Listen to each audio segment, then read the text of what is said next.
కరీంనగర్, నిజామాబాద్, ఆదిలాబాద్, మెదక్ పట్టభద్రుల ఎమ్మెల్సీ స్థానాన్ని బీజేపీ కైవసం చేసుకుంది.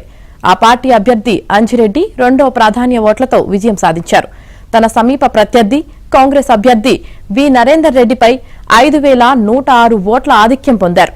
ఇదే జిల్లాలకు చెందిన ఉపాధ్యాయ ఎమ్మెల్సీ స్థానాన్ని గెలుచుకున్న బీజేపీ పట్టభద్రుల ఎమ్మెల్సీని కూడా దక్కించుకోవడం ద్వారా ఉత్తర తెలంగాణ జిల్లాలో మరోసారి పట్టు నిరూపించుకుంది. మరోవైపు కాంగ్రెస్ పార్టీ ఈ ఓటమితో తన సిట్టింగ్ స్థానాన్ని కోల్పోయింది. 56 మంది అభ్యర్థులు పోటీ చేసిన కరీంనగర్ పట్టభద్రుల స్థానంలో బీజేపీ అభ్యర్థి సి అంజిరెడ్డి, కాంగ్రెస్ అభ్యర్థి వి నరేందర్ రెడ్డి, బీఎస్పీ అభ్యర్థి ప్రసన్న హరికృష్ణ మధ్య పోటీ హోరాహోరీగా సాగింది.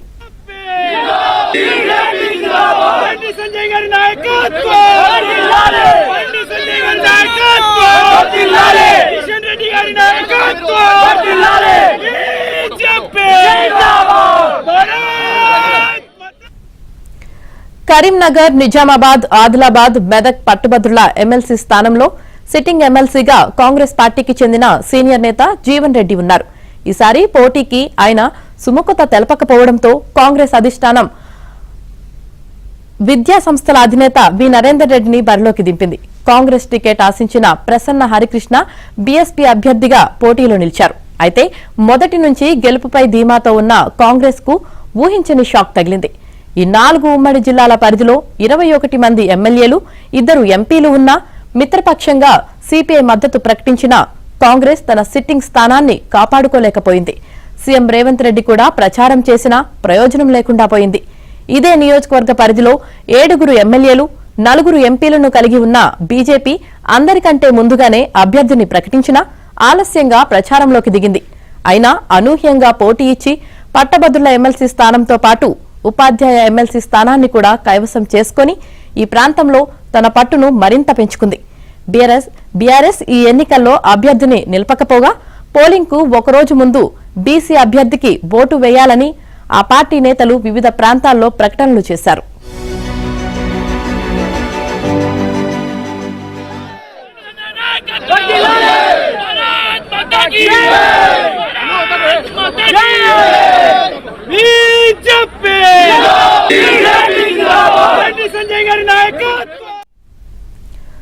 రాష్ట్రంలో కాంగ్రెస్ కు కౌంటౌన్ మొదలైందని, ఇక్కడ కూడా డబుల్ ఇంజన్ సర్కార్ రావాల్సిన అవసరముందని కేంద్ర మంత్రి బండి సంజయ్ కుమార్ అన్నారు. కరీంనగర్ పట్టభద్రుల ఎమ్మెల్సీగా బీజేపీ అభ్యర్థి అంజిరెడ్డి విజయం సాధించిన సందర్భంగా కరీంనగర్ అంబేద్కర్ స్టేడియం వద్ద బీజేపీ శ్రేణులు సంబరాలు నిర్వహించాయి. కాంగ్రెస్ ఈ ఎన్నికల్లో డబ్బుతో గెలుస్తామని, ఓట్ల కోసం కోట్లు ఖర్చు చేసిందని, పట్టభద్రులు డబ్బులను కాదని మోదీ అభివృద్ధికి పట్టం కట్టారన్నారు. ఉత్తర తెలంగాణలో బీజేపీ డబల్ బోనాంజా కొట్టింది. టీచర్స్, ఉపాధ్యాయ 2 ఎమ్మెల్సీలను గెలుచుకుంది. ఈ ఎన్నికల్లో బండి సంజయ్ కీలక పాత్ర పోషించారు. ప్రస్తుతం ఆయన మనతో ఉన్నారు. సార్, ఎమ్మెల్సీ ఎన్నికల విజయాలను ఎలా చూస్తారు? ఎలక్షన్ సమయంలో ఇండియా పాకిస్తాన్తో కానీ ఛాంపియన్స్ ట్రోఫీ జరుగుతోంది, ఆ మ్యాచ్లతో పోల్చారు. పొలిటికల్ మ్యాచ్లో మీ పాత్ర ఏంటి? తప్పకుండా మా కెప్టెన్ కిషన్ రెడ్డి గారు,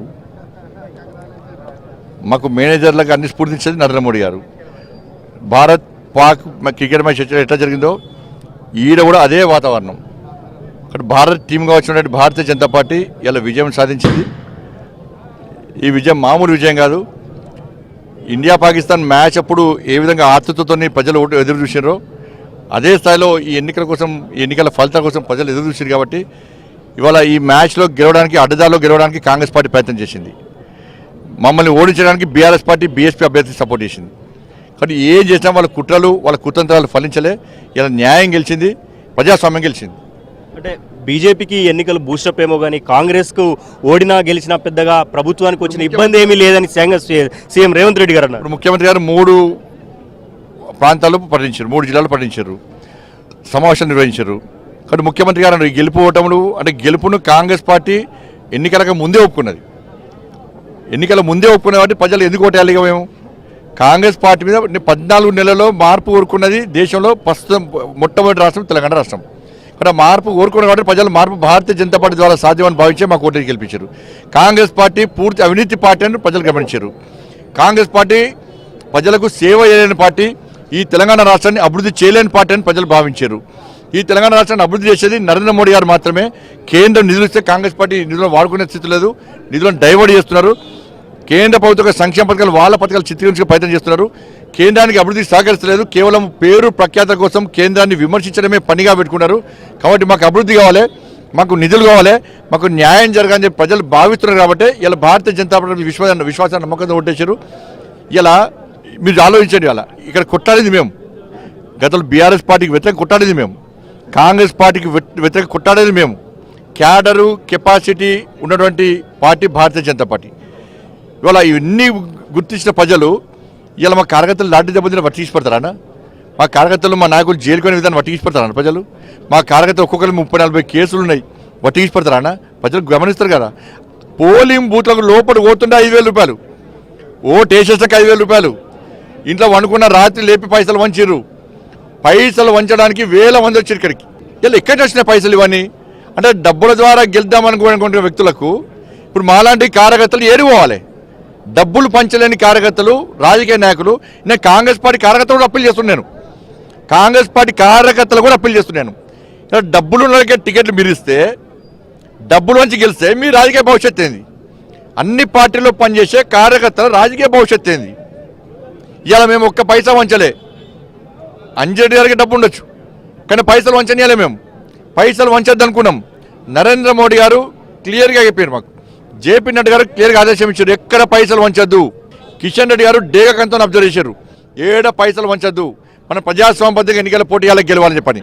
ఇలా ఏం గెలిచాం? ఇలా ప్రజలు ఎంతమంది స్ఫూర్తిదాయక సందేశం ఇచ్చారు. ఇలా దేశం మొత్తం చర్చ జరిగింది, డబ్బులు గెలిచాయా, ప్రజాస్వామ్యం గెలుస్తా అని చెప్పి. ఇలా ఓటర్ మహాశాలు ప్రజాస్వామ్యం గెలిపించారు, బీజేపీ గెలిపించారు. సో మొత్తంగా బీజేపీ విజయంలో కార్యకర్తలు ప్రధాన పాత్ర పోషించారని బండి సంజయ్ చెప్తున్నారు. ప్రభుత్వ వ్యతిరేక విధానాలే తమ అభ్యర్థుల గెలుపుకు ప్రధాన కారణమయ్యాయని కూడా బండి సంజయ్ చెప్తున్నారు. తెలంగాణలో ఖచ్చితంగా పాగా వేస్తామని ఆయన అంటున్నారు. బీఆర్ఎస్ అలాగే కాంగ్రెస్ పార్టీల తీరుపైన ఆయన తీవ్రంగా మండిపడ్డారు. బీఎస్పీ అభ్యర్థి 3వ స్థానానికి కారణం బీఆర్ఎస్ సపోర్ట్ చేయటమే అంటూ కూడా ఆయన ఘాటు వ్యాఖ్యలు చేశారు. వీడియో జర్నలిస్టు సంపత్తో శ్రీనివాస్, ఏబిఎన్ ఆంధ్రజ్యోతి, కరీంనగర్.